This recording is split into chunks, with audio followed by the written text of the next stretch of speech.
yun nga sabi nga ni Coach Gold, parang piniprepare nga kami sa experience namin na to ngayon sa future games namin.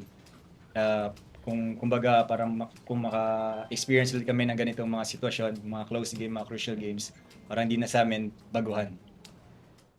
Siguro parang kinausap na din kami ng maayos ni Coach Gold nung sa dugout.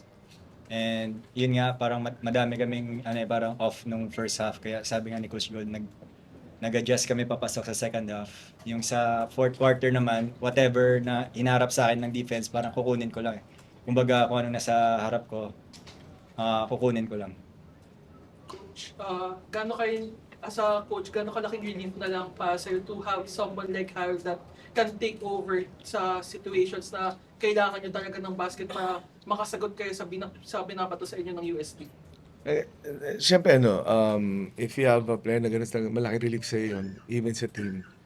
And seeing yung team being able to respond sa gano'n, kung si Harold man yun o ibang teammate niya makagawa nun, I mean, for a coach, siyempre masaya akong makita yun, na may challenge sa harapan mo, paano mo siya overcome, and siyempre nandun yung pressure, and being able to decide sa ganung mga situations.